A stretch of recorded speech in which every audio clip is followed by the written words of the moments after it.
Brian Conaway ended up being the president of the Home Builders Association in 2004, and he was looking for a way to increase the association's membership. But sometimes a simple idea has the ability to make a real difference. And so he'd seen a news story in California, a house being built in 3 hours, 44 minutes, and 59 seconds. And the more he looked at the project, the more he realized that he could do it in less time. So he ended up, he believed that with enough volunteers that he can build a 2,300 square foot house that would exceed code in less than 3 hours, 2 hours and 52 minutes. Yeah.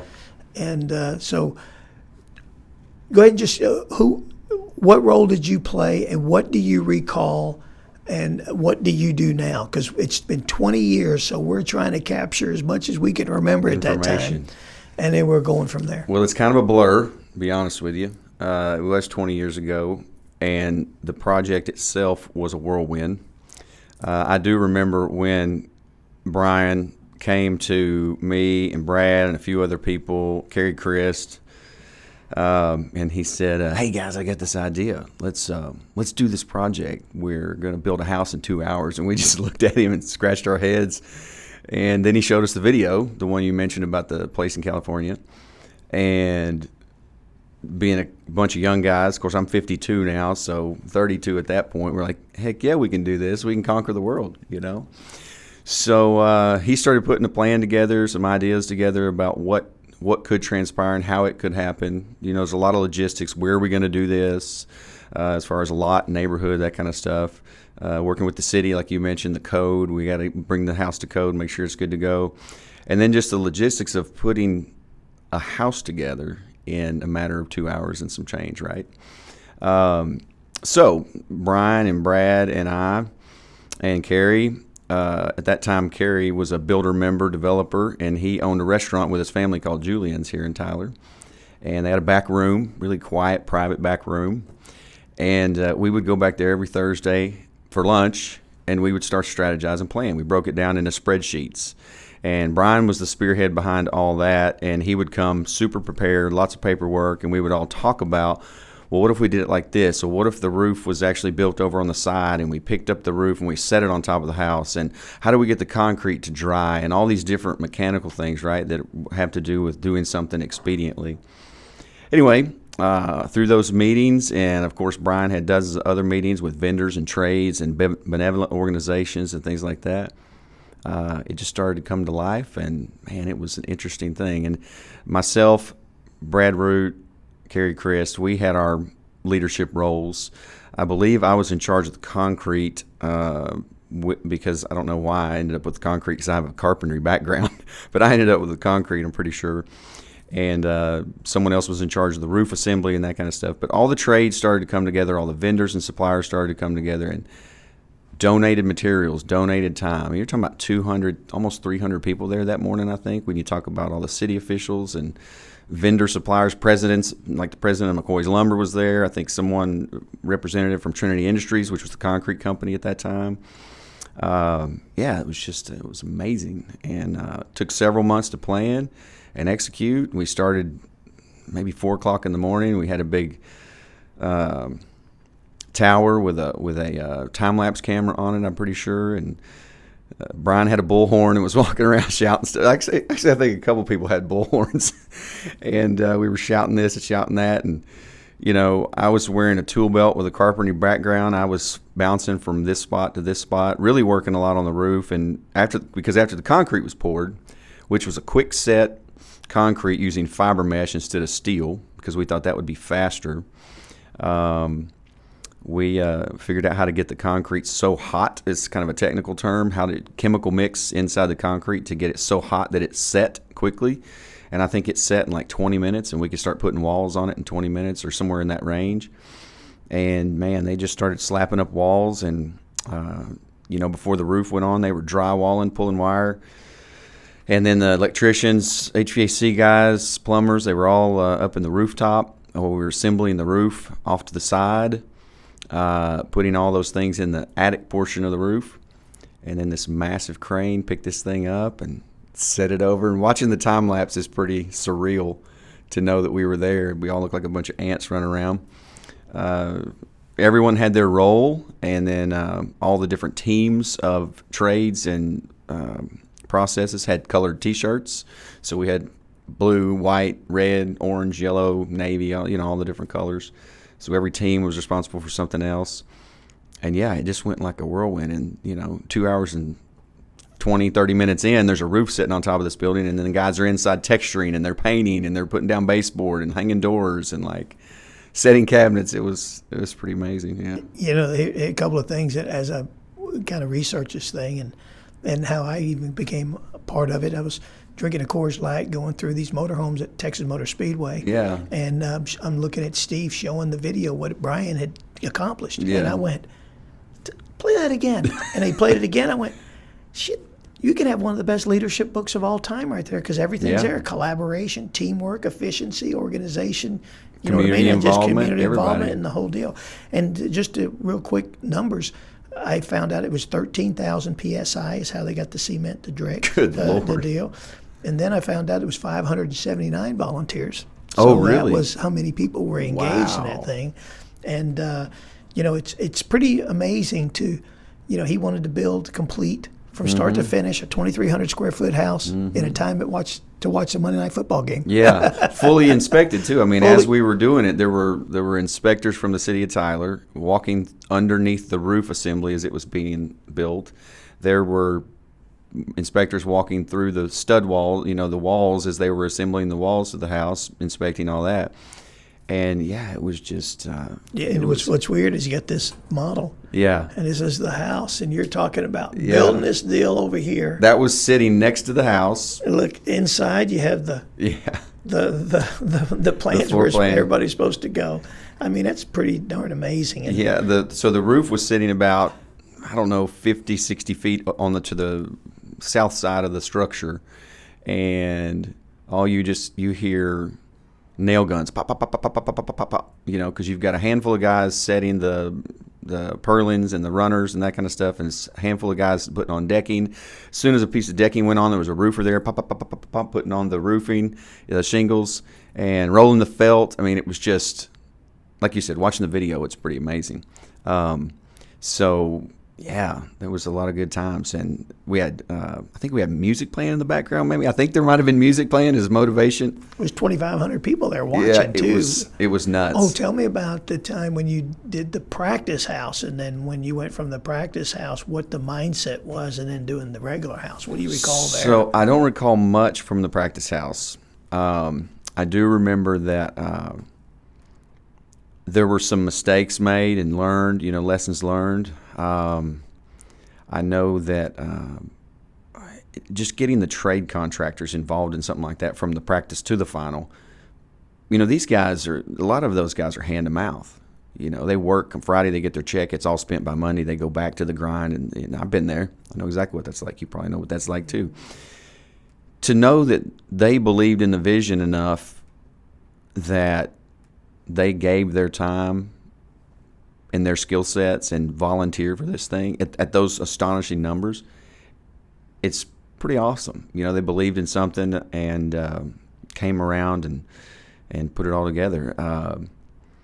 I know that without the right type of leadership, and not just a good leader like Brian Conaway is, but the vision behind it, and then the strategies that went into play between myself, Brad, Carey, and Brian, where we sat down and we mapped this whole thing out. What does it look like? How do we do this part? What do we do with this part? And creating spreadsheets of activities and a timeline using a Gantt chart system, to find out when we got 6 minutes to do this. We have 2 minutes to do that. We've got 3 minutes to do this and 8 minutes for this. And they're all overlapping on the Gantt chart showing, what's happening on this side while this is happening on this side. And when you look at it on paper, and a Gantt chart is a colored chart that shows different flow lines, critical path lines, and things like that. And you're looking at it on paper, and this is big, long sheet together, and you're like, holy shit, this is actually doable? Like, we can do this. And then when we whittled it down to like 3 hours and 20 minutes, it's like, okay, that's not enough. We got to where can we shave off? Well, I guess we could do the drywall in 7 minutes, and shaving a minute off here and a minute off there. And watching that come to fruition on paper was very encouraging. But at the same time, it was like, we're nuts. How are we going to do this, But came together. That's amazing. It did. I mean, you know what you were saying about people going from hand, day to day, but the human spirit is alive and well. When you make the game big enough, it unites a community. It did. It's pretty amazing how that happened. 100%. And what has it done for you personally in your personal life, in your business life, since that event? What have you been? It shapes us in some way. What did it do for you? So my biggest, probably 2 or 3 takeaways. Let me backtrack a little bit, but I was at that point. I started my business in 1999, so last year was my 25th year in business. I'm a developer now mostly. I still build, but usually we'll do partnerships and have a building partner that will do residential, RPO, commercial, anything like that. But I've segued into development, moreover, since about 2009, 10, 11. But being a carpenter who figured out how to borrow money 25 years ago is really my story. And in 2000, what was this, 2005? 2005, 20 years. I know, it's hard to believe. In 2005, I'd only been in business about 5.5, 6 years, and was still making a name for myself, trying to, chasing a lot of different things. But this really helped me explore the production model of construction and the processes, right? So where it might take somebody 8 to 9 months to build a house, I was like, well, we can do this in 5. We can do this in 4. Maybe we can do this in. I remember one year I did a parade home in 11 weeks. I signed up for it, and then it was go time, and we did a parade home in 11 weeks. Not 2.5 hours, but we did it in 11 weeks, and that's a pretty big accomplishment in and of itself. But yeah, so the takeaway of like the understanding of production and how to get things done. Before that, I had only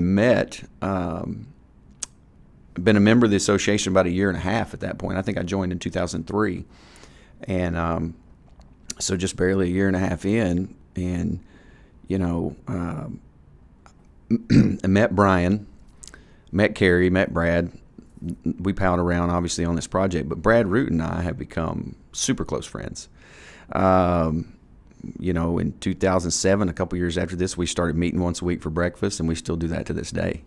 So I don't think if we hadn't had this project, Brad and I would never have structured our friendship around that, as a jumping off point, and grown our friendship over this near 20 years now.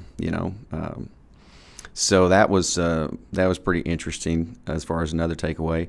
And then just like you said a minute ago, you mentioned about the human spirit, everybody coming together. Innately, I think all people are good or have some good in them. We all make mistakes. We all have our troubles. And I think that knowing that when you have a central goal and you're focused and people can latch on to that and it gives them some sense of purpose, if you will, I think having that combined sense of purpose pushes people to do things they otherwise couldn't do. Right, and it gets them excited about something, and maybe just for a minute takes them away from the hellhole they live in, or their circumstances, or their debt load, or their terrible relationship, and they're hyper focused on this one goal, and just for a minute you get to escape that reality of your own and become a part of something as big as this, and hopefully everybody learned from that. And I think that it just, the human spirit's indelible. Like if give us something to focus on, we're going to do good. And I think inherently we all want to do good. And this wasn't like a extremely benevolent project. This wasn't like we were trying to raise money for some cancer organization or something like that. It was built around leadership and just execution. But a lot of good things came out of it, So that's probably my 3 biggest takeaways, identifying that on short notice. But, it was amazing.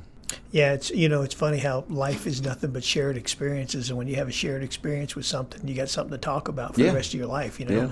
And it's industry competitors. I mean, actually band together as volunteers to do something bigger than themselves. Yeah. What do you recall anything in those areas? And also, you seem to have a very big positive mental attitude. I'm sure you had the naysayers and all that stuff. Tell me about you recall any of the naysayers and how you approached it? Of course. Go ahead. You can walk in even since then. You can walk into the association now and go to the boardroom and look at the wall of past presidents.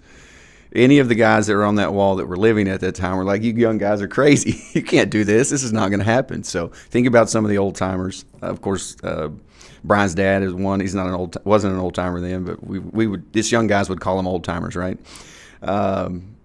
Gosh, the names on that wall, they just all looked at us like we were crazy. But then as they saw it come together, they were like, this is amazing. And at the end, they were like, you did it, pat you on the back, unbelievable. So yeah, there was a lot of naysayers. I think with the trades and some of the vendors that were involved, you're right, there was competitiveness in our marketplace. Everybody's vying for the same projects.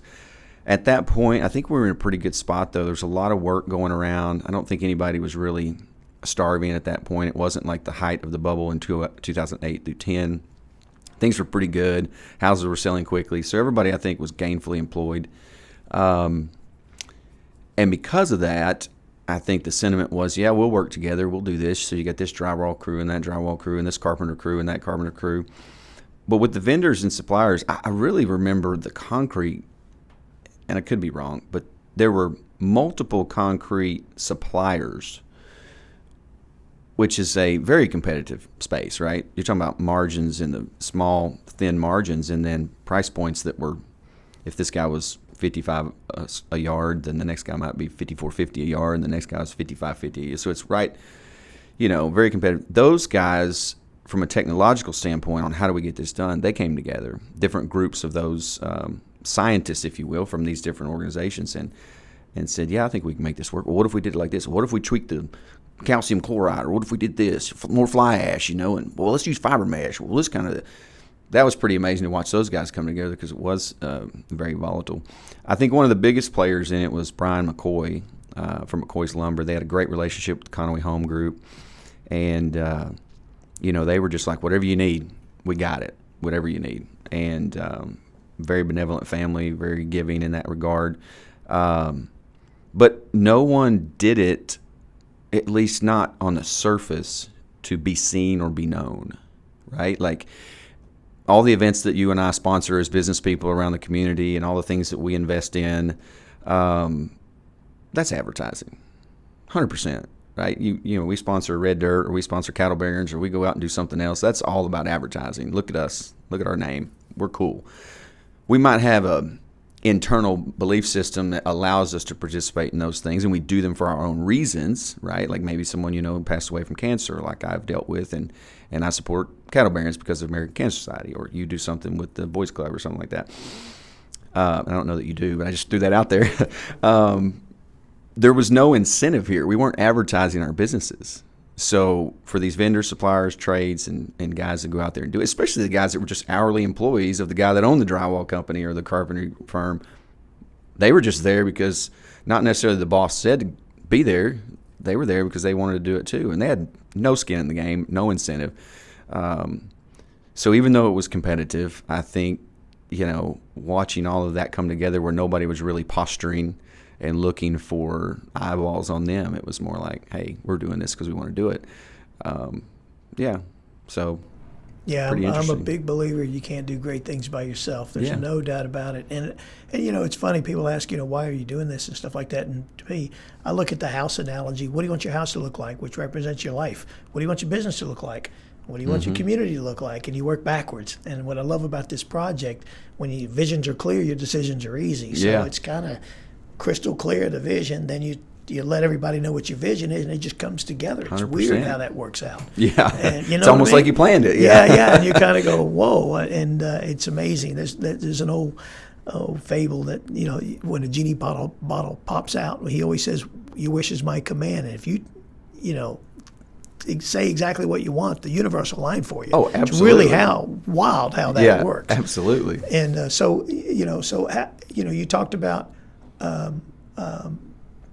everybody being involved. You talked about how competitors got together. You talked about everybody was in it, something bigger than themselves. And I think the purpose of all this, when someone says, well, what are you doing this for? Because if we could create people to have confidence to take action, that they can do the impossible. Yeah. And what I just heard you say to me as you're talking, I'm thinking, is that you built the house in 11 weeks and you develop teams, and you've got partners that you look for, that you trust, and you can make things happen together. Yeah. From this innovation, it seems like, anything you want to add, personal or business side, that you took away from this whole project? Man, there's so many different segues we could move on to right now, but I think that, first and foremost, it was a ton of fun. And I think you should be able to have fun. And I think the things that you do should bring you joy. And there's no doubt that during this project, from the beginning to the end, and then going back and touching the house up and things like that after the fact, Brian Conaway had a smile on his face the whole time. He was having fun. And everybody there was having fun. And was it stressful? And were we a little freaked out? Were we a little skeptical? Yeah, of course, but it was fun. So I think, if you're going to do anything, the center of it should be joy and fun and fulfillment. So if you're chasing a dream and you're being discouraged by your lack of productivity or anything like that, don't quit. You may have to navigate right or left, or maybe even turn around and go backwards sometimes, which happens a lot. I think you just keep moving forward. But if you're chasing something that isn't innately your dream, you need to stop. You need to look at where you're at and go after what you really want. Because sometimes we will cloak our dreams in other aspects of activities and things that we think are going to get us there, and they don't. When inevitably we should wash our hands of everything, pull a full stop, and begin doing what it is we want. Because you get one shot one time around, right? Drop of water going back to the ocean, collective. But it's like, when you are chasing something that isn't your dream, you may make it. I've done that. I've been very successful in a couple of things. I've also had my ass handed to me a few times in a few things. But inevitably at 52, I keep going back to, what is my dream? What do I really want to do? And I think at almost 53, I've got it figured out, and I'm navigating that way myself now. But if one can take away from this book, this experience, this podcast, this whatever you're putting together for this, that everything's possible. Like you said, dream it, speak it, live it, manifest it, whatever, pray for it, whatever angle you want to come at it from. Just make sure you're going after the right thing, because if you're going after the wrong thing, you will spin yourself into oblivion, and the dream will never be realized and never be accomplished. And there are ways to, for lack of a better description, side hustle your way towards your dream. But oftentimes those side hustles or those other things are just empty visions that aren't really going to come full circle for you. And you need to stay focused and do what you want to do. And that second part of that is, no dream is futile to you. It's your dream. Who cares what the public thinks about it? Who cares what your mom and dad think about it? Who cares what your boss thinks about it? It's yours. Own it. Go get it. Chase it for yourself, and do whatever you have to do to get it. Legally. That's just a caveat. Yeah. Whatever you have to do legally to reach that point. But yeah, so many people get wrapped up in different things, and, focus on things that aren't going to get them, aren't going to make it. And you have to, aside from that too, you have to have action behind your dream. I'm a pretty big follower of Dave Ramsey. Met him a few times, had some deep discussions with Dave. He's a great individual. And, he's like, there's a complacency inside of dreamers that doesn't get anything done, but visionaries are the ones who execute. And being a visionary is a difficult hat to wear, because probably like yourself, you see something, you're like, I could do that. And sometimes you just have to put the brakes on and say, no, I shouldn't do that. I've made that mistake myself in 25 years, multiple times. And being able to really put actions behind your dreams is what makes it a vision, and then you can execute and chase down whatever you're looking for. Whether that's having a podcast. I had one for a couple of years ago. We did 35 episodes, all the videography, everything. It's all on YouTube. You're welcome to go check it out. What is it? What is it called? It was called Everything That I Know. It was just me and a colleague that was, it was a mentor-mentee setup. And we would sit down once every other week, and he would ask me questions. He was 31 years old. I was in my late 40s at that time. And we just chatted, and he asked questions, and I gave him guidance, and we cut up and had a lot of fun. But, yeah, it's out there. Everything that I know, it's Brian is going to come in later on today, and he said that he shows up at some meetings, and he made a comment. He said people just don't know how to run meetings. Yeah. So a quick question: what do you think he means by that from your perspective? And what did you learn about meetings and that you can recommend to? Because if you're going to have any leaders that want to put anything together, whatever dream together, he's got to have the ability to communicate. Yeah. And even communication. What I learned from this whole thing is not just what we say; it's the colors that who was supposed to be in and out, the flags, getting the concrete. It's so loud. When are you going to start? So and then I realized with all these principles, the common denominator is communication. So, what would you say? What do you think he means by meetings? And then what did you take away from that experience? Wow. So, in my opinion, 90% of meetings are just futile. They shouldn't even happen. We never have a meeting on something that could have been an email. It's kind of our joke in the office or in my group of colleagues. So, fewer meetings the better, and really only meetings should last 10 to 15 minutes with concise protocol, who's saying what's being presented, get to a decision, get out, move on. So I learned that, but you have to plan going into a meeting. Like there's a pre-meeting. If you're the leader, you're doing it yourself. And note-taking, thought recording. I have thousands of 5 to 30 to 60-second snippets of audio of me talking on my devices, right? And back when they were separate devices, you couldn't do it on your phone. Thousands of those where it's just a thought. You're driving down the road, you're at a red light, da-da-da-da-da-da.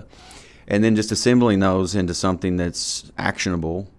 And then once you have an actionable set of notes, then you walk in the meeting. And, I think as a leader, one of the big mistakes you can make as a leader is walking into a meeting or walking into a situation and not being confident in your own abilities to lead. And so the room leads you instead of you leading the room. That's a problem. That's not something that can't be overcome, but not everybody has innate leadership qualities. Do they have some semblance of it? Of course. Can that be cultivated and developed? Absolutely.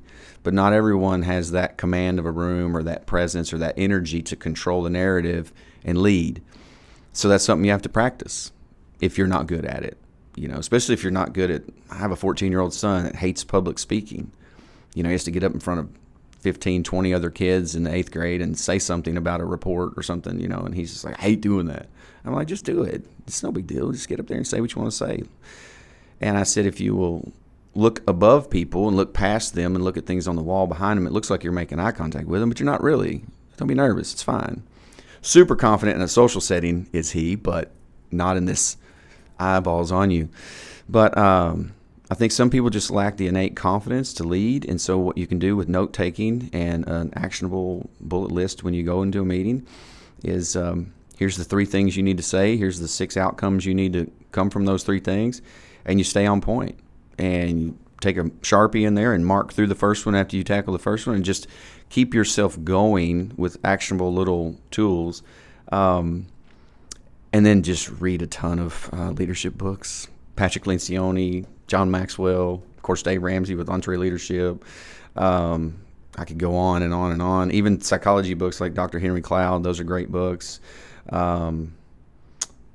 Did you listen to those books and study that prior to the 2-Hour House Project? Or was it always instilled in you? No, I think prior to the 2-Hour House, the only non-leadership leadership thing I'd ever done was probably gotten into the Dave Ramsey thing and with the debt-free and all that kind of stuff and followed some of that. So there's concise directives on how you produce debt freedom by actionable goals inside of his program.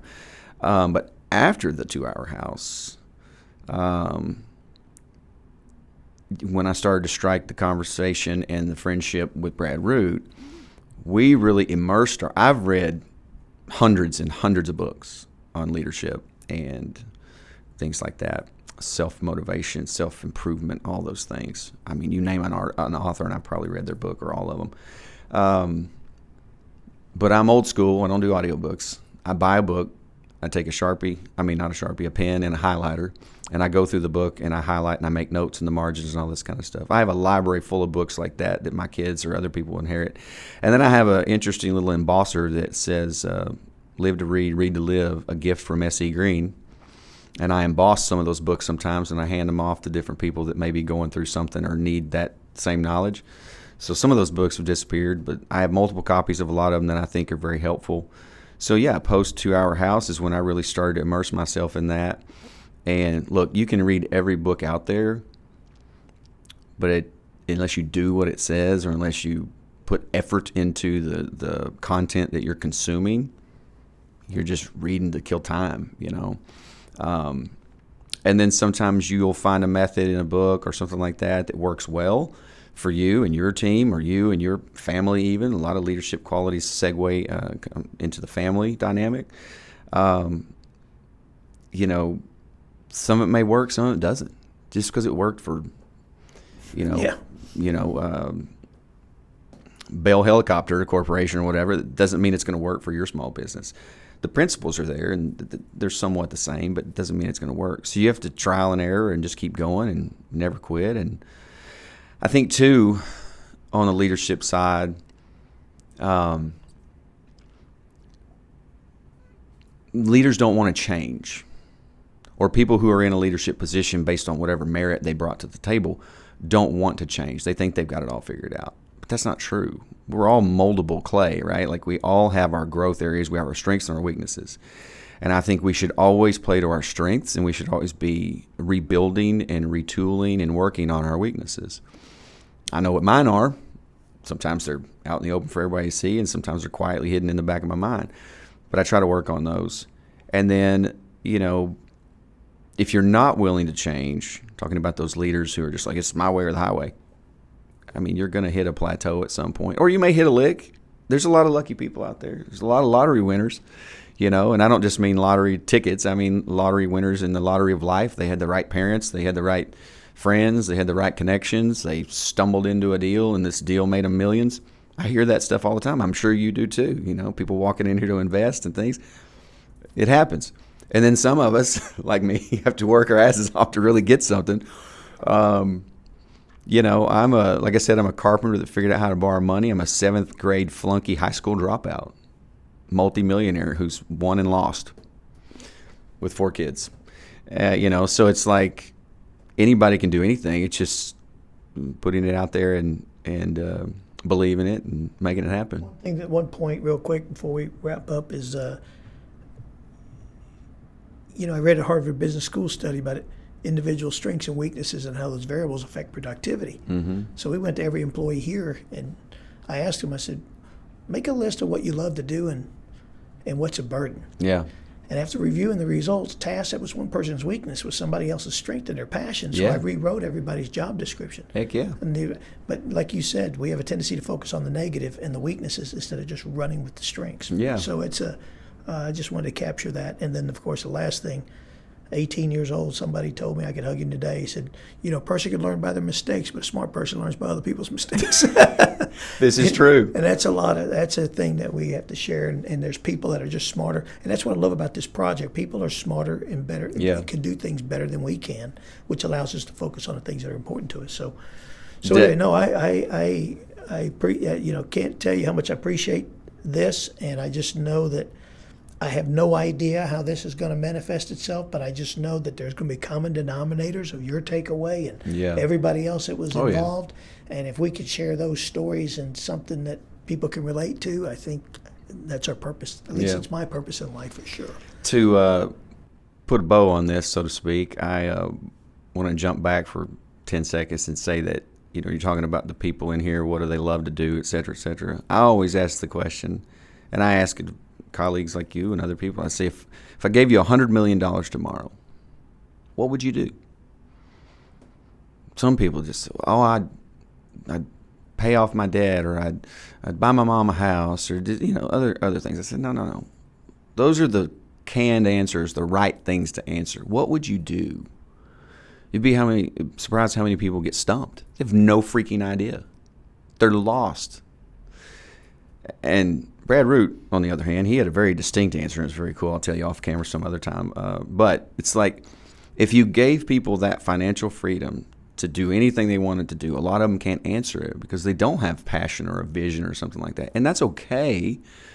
But I think if they dug deep enough, they would find something that they were passionate and gave them joy all the time. It's just so cloaked in everything else that we're doing to try to get by and make it through this world with all the outside influences and internal influences and things like that. I think it's very difficult.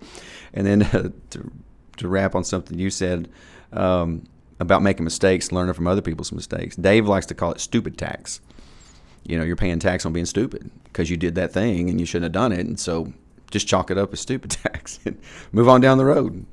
Okay, thanks, Dave. That really works, But anyway, it was an incredible project. Brian Conaway, young man at that point, I think we're the same age, but to be in his early 30s and to come up with something like this and to be able to tackle it and bring everybody together and still find joy in it, virtually build a brand around the endeavor, bring you in, get you involved in all this 20-year later stuff.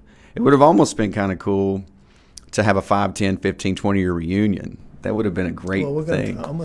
Something like that would be great, together, because a lot of guys that were on this gone. project, they've passed. Jimmy Martin, Breck Watson. Yeah, Breck Watson. Who else? Dick Schlapp. Yeah, and then you've got, Ricky Casey, if he was around then, I'm sure he was, and Tom Utz, and that's one of the old timers that told us we were crazy. Just you go to the Builders Association, see everybody on the wall that's passed on. That was involved. But, yeah, look, man, anything I can do to enhance the endeavor, anything value I can add to bring in here and chat about, or, I was thinking about this a couple of years ago. Brad and I talked about it. We saw the book at, I don't know, maybe the airport or something. We were flying out, and I was like, oh, my God, look at this. I forgot about this book. I have one on my shelf. He's like, yeah, man, and we talked about it the whole plane ride. And, to bring everybody that was involved, that is still around, back together for some sort of celebration or just even a get-together to chat about old times. I saw Eric Dorsey leaving as I was sitting in the green room over there. It was a great time, and wow, what we accomplished. And we got to bring it to life. I mean, we really do, because no one's going to be crazy enough to try to break that record. There's no way. Yeah. And if they do, by God, I'll I don't even think they can. I don't even think they can 3D print run in 2 hours. It's really amazing of the feat, and I just know the story needs to be told, and I know that if we can pass on confidence, I think it's the flow of life. Mm-hmm. If we don't do that, and I think what you would talk about, the hierarchy of needs. If you have all the stuff and things, what do you want to do? And it usually becomes helping others, and whatever the case may be, that help. And then that's your purpose in life. And I think you hit it right on the head. So, we're good, and we can do this for another hour or two, as you know, and we will do it in time. I'm going to give you a disc so you can share it 20, 30 years from now with your kids and grandkids, because that's the legacy. Yeah, that's why I did the podcast for myself. I was like, this is Dad on film. Yep. This is audio, and we have 10 terabytes of audio, video, everything. All the podcasts we did, we pulled out we had them scribed through a service.